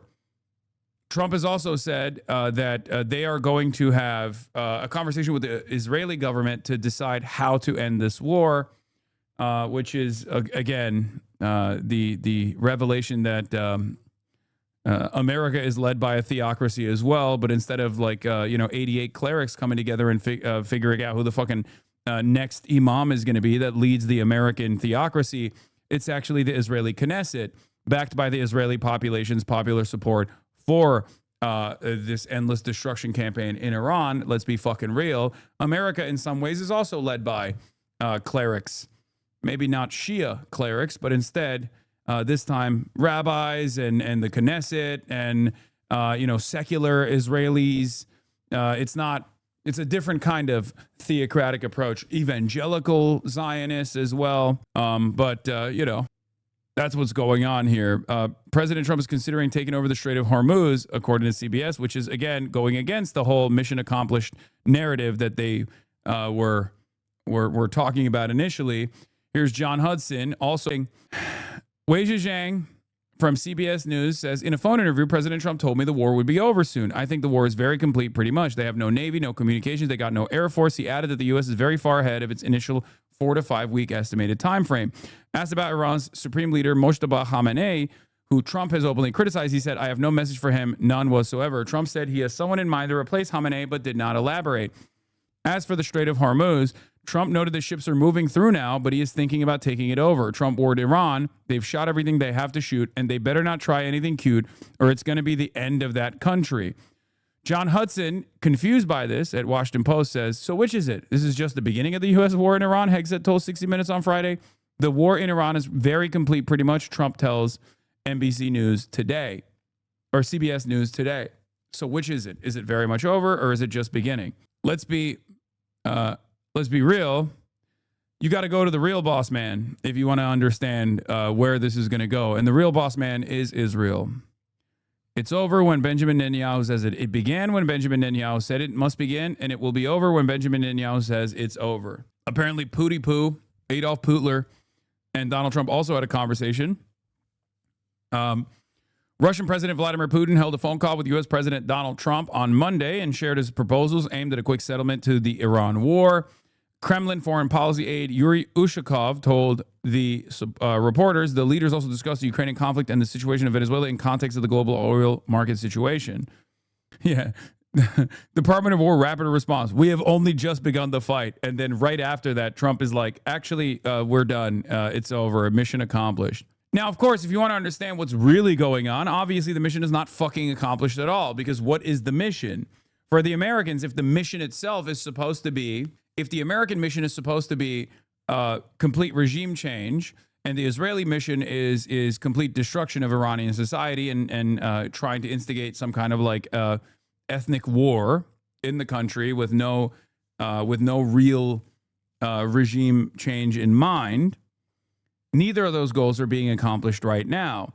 If the goal is to stop Iranian missiles from striking Tel Aviv, if the goal is to stop Iranian missiles from striking American bases in the region, they haven't accomplished those goals either. So what is the fucking actual goal here? All of this is indicative of chaos on the American and Israeli side. They have different goals that are actually competing with one another. We don't know who will win out in this process, because if Donald Trump turns around and says, all right, BB, you're cut, you're done, shut the fuck up, then they can actually manage some kind of retreat, some kind of strategic retreat. The Americans can. which will allow Iran to accomplish its goals of overcoming this destabilizing bombing campaign. And depending on how successful they've been, they might even actually cause the Gulf states to demand American retreat from their nation states, which again seems like the maximalist goals for Iran. As a Persian, this is so sad. I wish U.S. and Israel actually wanted to help the country. They've never wanted to help the country. They will never want to help the country. Let's be real. That was never going to happen. That was exactly what I was stressing over and over again, explaining to people that did not want to hear what I had to say, that was never the goal. This was the goal. Israel's goal is complete fucking destabilization. America's goal is like some kind of regime change so that they can get better oil contracts out of Iran, like a pliant state that can still oppress the citizens. If they don't give a shit about that, obviously.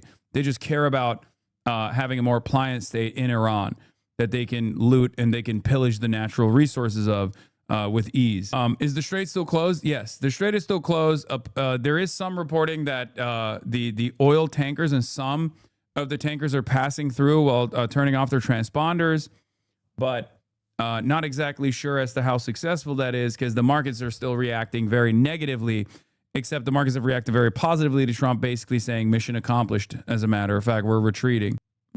One of the first signs that W's Iraq war was going to go even worse than thought was when Bush's neocon fools completely alienated Turkey through sheer reckless arrogance. Turkey refused to let the U.S. invade from the north. Erdogan ascended. Relations have never been the same. Yeah, Erdogan also came out and said, no one should make miscalculations. No one should fall into the trap of the Zionist massacre network that seeks to pit brother against brother.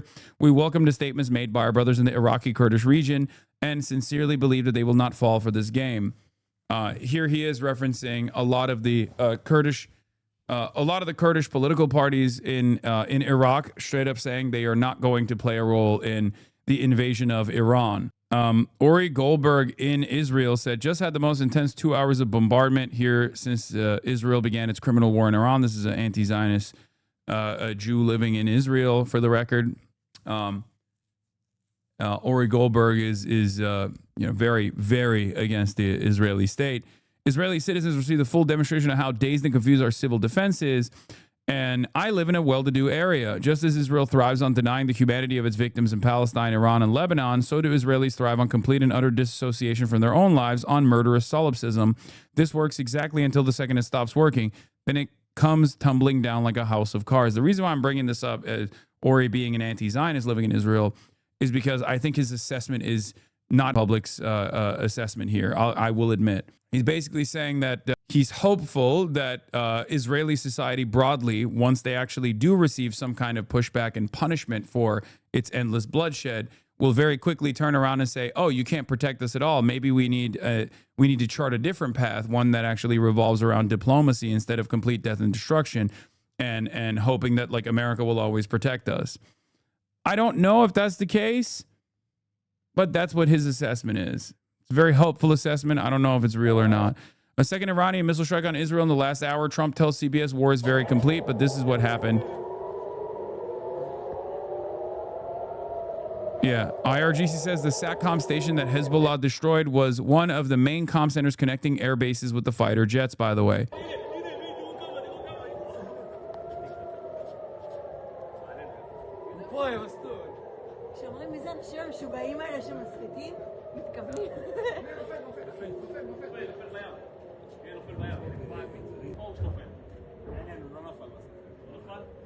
I don't know what this video is supposed to show, but compilation from Hebrew Twitter. Oh yeah, I mean, I've seen this, but I don't think this is indicative of like broader Israeli society is what I mean.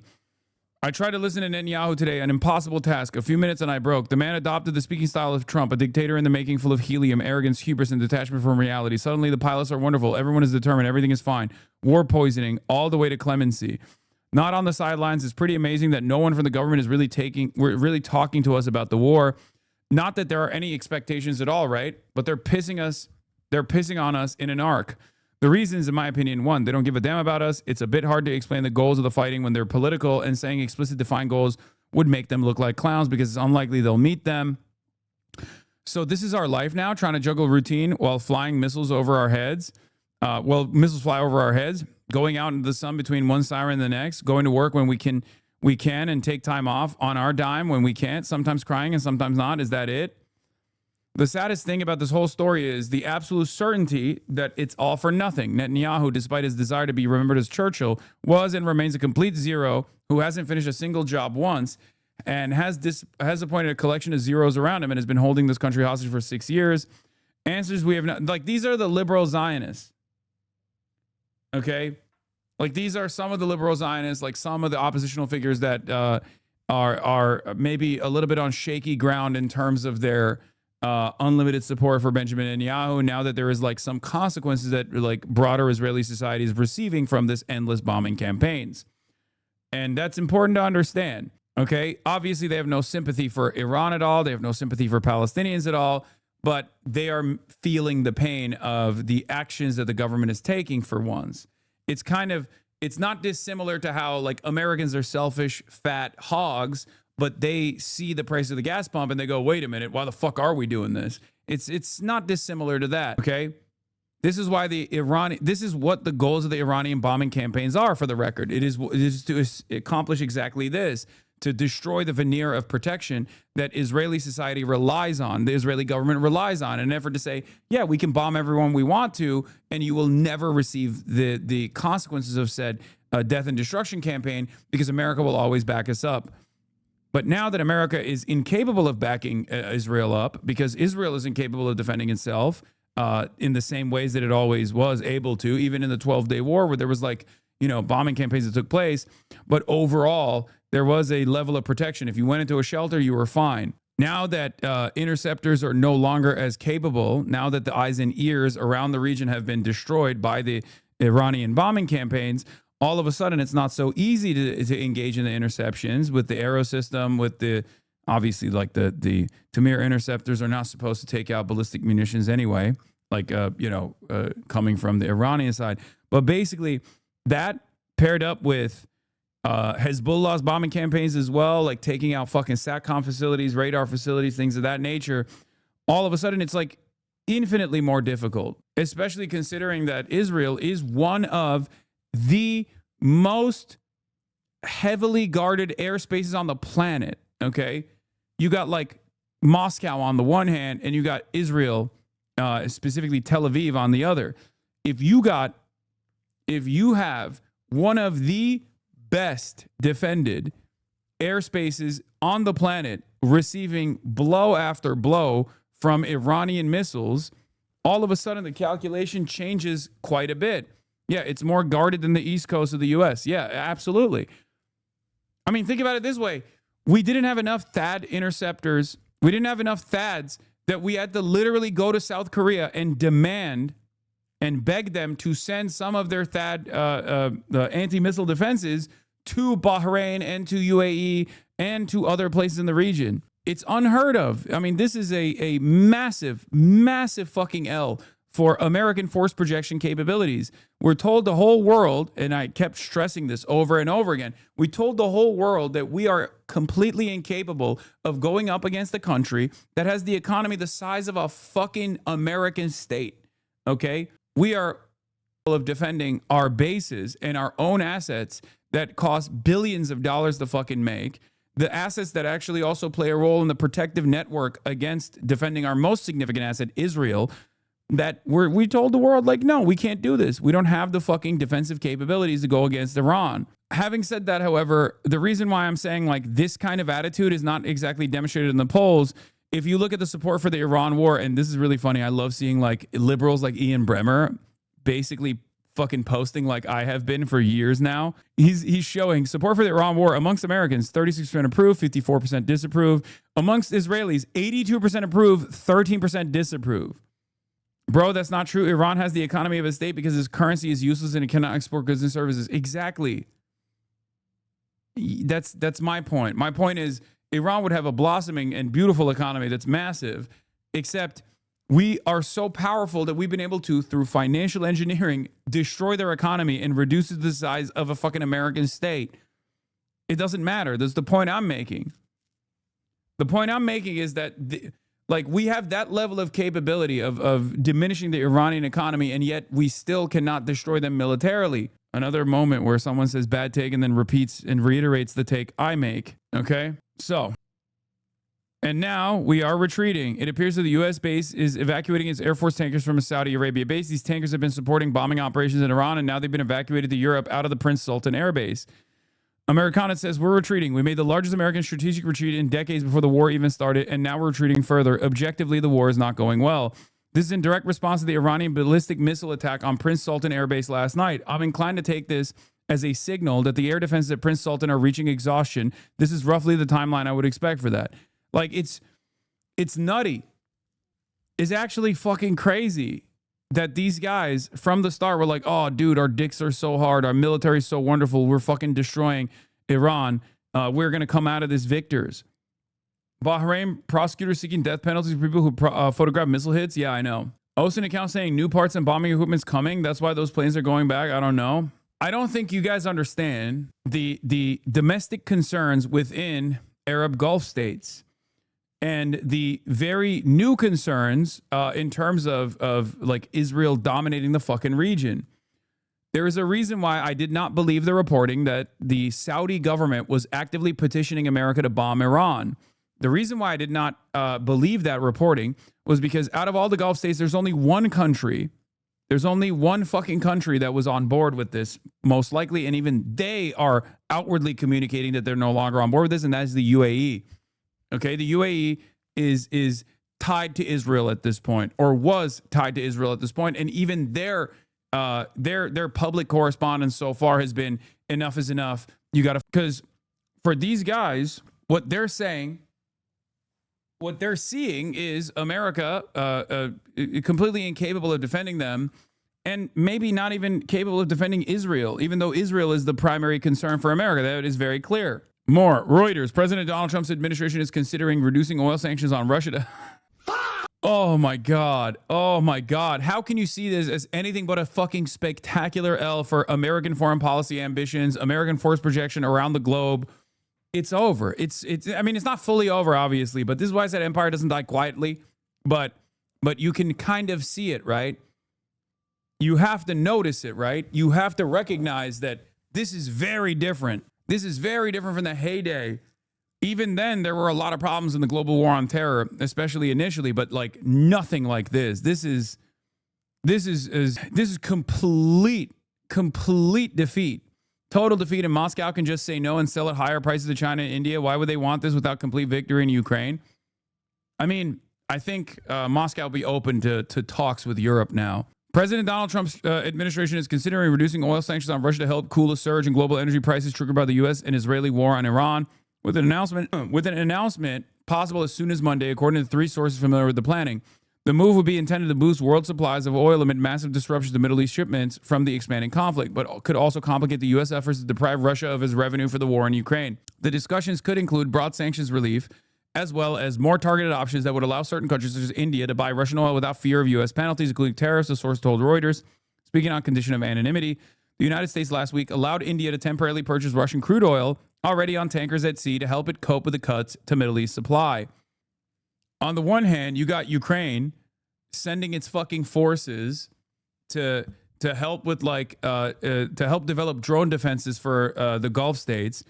On the other hand, America is literally telling Russia, like, you're probably going to be able to fucking annex, we're going to offer legal recognition to the annexed territories. And, you can help Europe in the interim because there is a major energy crisis that we designed.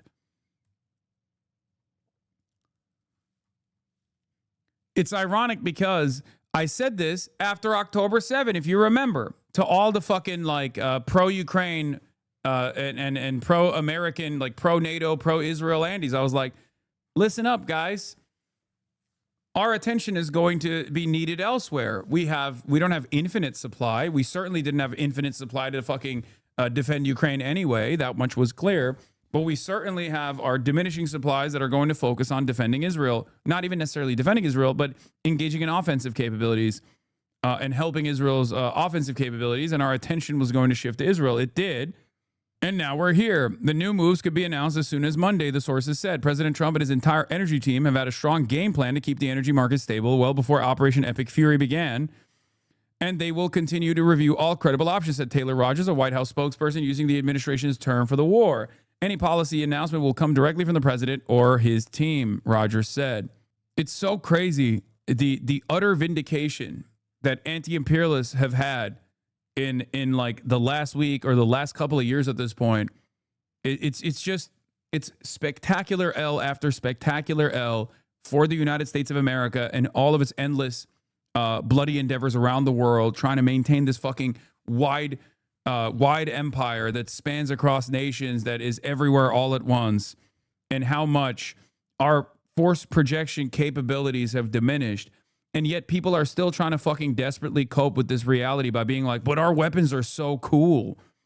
It doesn't fucking matter if you have the best weapons, okay? It doesn't matter, clearly. And I'm not saying this to fucking gloat. I'm not saying this to flex on all the dumb motherfuckers that believed over and over again that like America has this capability. America will be the domineering force in perpetuity. I'm saying this so that you understand what the initial implicit biases that you had baked into your fucking collective consciousness about American might, American chauvinism, Western chauvinism in general, that caused you to make this wrong calculation, to make this wrong assessment. Okay? Tech superiority is utterly meaningless, as the Millennium Incident showed all the way back in fucking 2002, when you got an enemy that can cheaply destroy your naval assets. And back then, technological limitations for Iran in comparison to what they have at their disposal now, like the Shahed drones that they've developed, like the American imperialism is filled. The history of American empire is filled with L after L of this sort. People just waiting out the conquerors and making it as making the penalties as costly as possible with their limited capabilities. You just don't want America to be a strong hegemonic power. In parentheses, I live with my mom. Of course I don't want America to be a strong hegemonic power. Yes, American hegemony, according to the Lancet study that just came out, has led to 38 million deaths, okay? 38 million deaths just on fucking sanctions alone. That is the death toll of American empire, or at least some of the death toll of American empire. Why the fuck would I want that? Yes, I want to have diplomacy. I want other countries to also fucking thrive. I don't want to dominate other countries. Why the fuck would I be in support of American hegemony when American hegemony is good for people like us because we're not under the boot, even though, you know, you're not even seeing the returns, right? You're not like the return of American empire, and the bounties don't even redistribute to the American public regardless. But even then, we're in a better position overall in the first world than the third world that we fucking dominate by virtue of not being under the boot, right? Having said that, I want other countries to also obviously thrive and survive and have sovereignty and dignity. So yes, I know that chatter is making a joke. I'm just jumping off that because it's a commonly shared perspective by many fucking NATO Atlanticists, and I'm trying to explain to that commonly shared perspective. I know the chatter is joking, chatters. I know the chatter is joking, but that's a commonly shared position. So I'm responding to not the chatter's joke necessarily, but that commonly held position by, you know, American regime enjoyers and defenders, American imperialism defenders, American chauvinists. I don't buy the war ending, to be honest. I think the IRGC sees the writing on the wall, and if this happens, I'll be devastated. I will never be able to go back to Iran with the IR after this with extreme repression. It's so fucking sad. You never know. You never know how things might pan out, chatter. You never know. Is the soundboard gone? I've been missing the fa. No, it's not gone. And people want the front-facing camera. Here you go. We can do front-facing camera if you want. It is a better camera overall, I know, but anyway, what's stopping America from coming back a few months after? Well, because this is too devastating. What do you mean stock? Stock on what? Stock on what? If they are incapable, if the last 9 days have shown that America is, alongside Israel, is incapable of deteriorating Iranian launch capabilities, and that Iran can just like close the fucking Strait of Hormuz like they have, and create a global catastrophe in the energy markets, then why the fuck would they, like, what new weapons can they use? I think Donald Trump has basically exhausted all options in the escalation ladder beneath the nukes, okay? The final option here is nuclear launches. That's what I think. That's what I was worried about. Luckily, I don't want to say anything, but it seems like they're not going to try it. Hopefully they will retreat instead of trying that. And, you know, oh, well, there's boots on the ground as well, but that's true. There's also that before the nukes, there's boots on the ground too. Michael from PA says markets are delusional and disconnected. The market seeing Trump's taco, Trump always chickens out, is unironically an asset to his government. They give his incoherent ramblings huge momentum in the markets. Right now, the oil prices are dropping rapidly after off-the-cuff remarks from Trump about the war ending. This is totally disconnected from reality. Tankers are not transiting the Strait of Hormuz. Oil producers in the Gulf are capping production wells, and refinery capacity are directly under attack and threat. Oil disruptions are going to happen. Markets are delusional. Israel has escalation dominance. Iran has attrition dominance. There's no escalation beyond killing the leader. We are now in a war of attrition. Yeah, well, there's also still the nuclear option, not only for America, but for Israel as well. So let's hear what Israel has to say. The man at the top does not change the regime. It is the same ideology, the same nuclear ambitions, the same ballistic missiles, the same terror proxies. For us, nothing changed. My advice to Tehran's new leadership: look at what happened to those who thought they could threaten the US and Israel. Israel remains committed to the objectives of this joint operation: to dismantle the regime's nuclear ballistic missile capabilities and weaken the machinery that allow it to threaten the region and oppress its own people. We hope that soon the people of Iran will have the opportunity to rise up and share their own future. Let's begin this morning with the latest U.S. and Israeli air attacks on Iran, including devastating strikes on the country's oil facilities. The damage is staggering, with streets on fire from ruptured pipelines. Iran is fighting back, firing missiles at Israel and hitting Persian Gulf nations as well. Tehran has confirmed that the son of the top Ayatollah killed when the war began will be Iran's new supreme leader.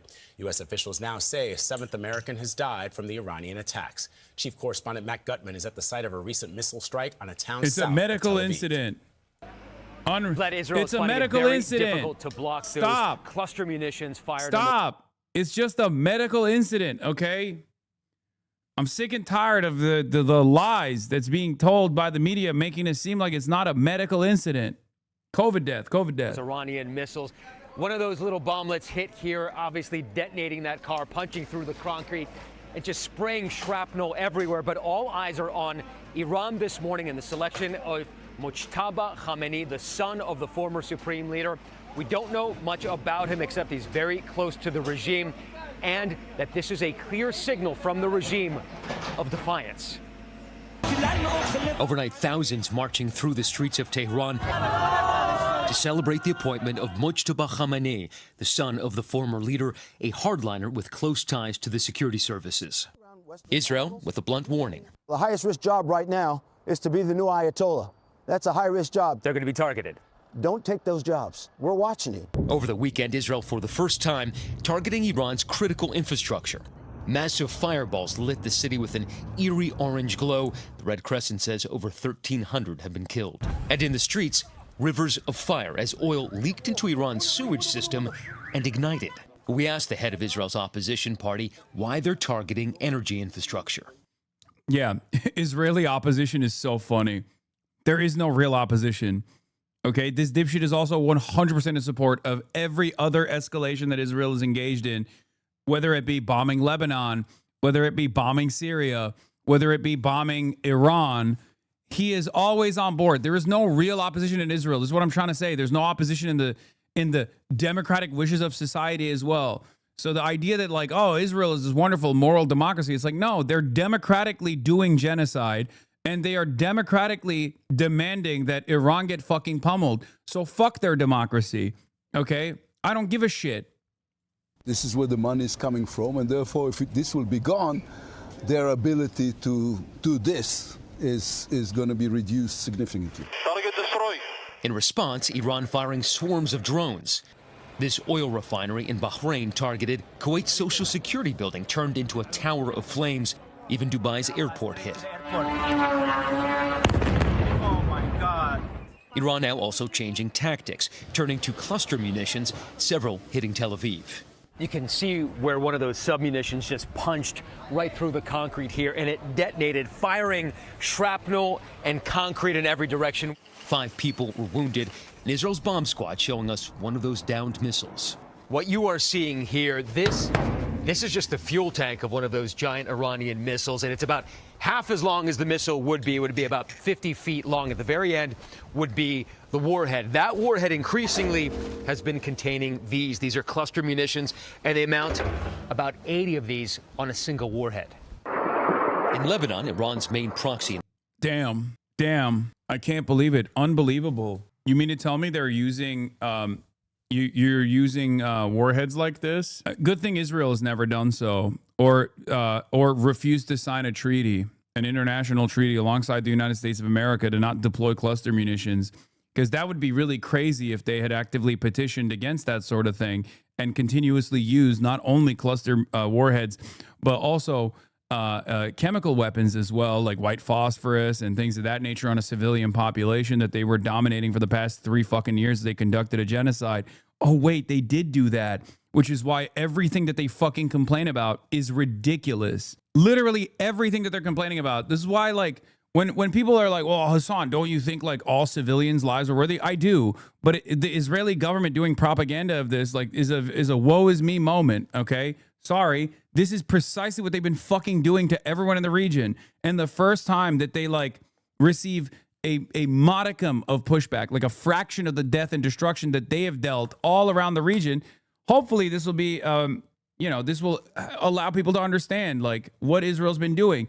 They've been killing so many more people with these weapons too, because the people that they're killing are under Israeli occupation to begin with, or people that they're killing are like paramilitary groups that are able to mount a response but don't have any sort of air defenses. Like Lebanon has purposely been kept from having air defenses, because if the Lebanese government was truly a sovereign state and not for Western imperialism as well, then they would have anti-aircraft defense systems. They don't, because those anti-aircraft defense systems would be used against Israeli fighter jets. That is the reason, right? The region, Hezbollah has stepped up rocket and drone fire at Israel, most intercepted. In response, Israel taking out building after building and ordering hundreds of thousands of residents of Beirut to flee. Several hundred have been killed there. Iran has begun conserving its missiles and drones and says it has enough of them to last for 6 months of war. Now, U.S. and Israeli officials here have said that they are not interested in a forever war, but what has become clear is that this is not going to be a short war either. Adriana. Matt Gutman outside Tel Aviv, thank you so much.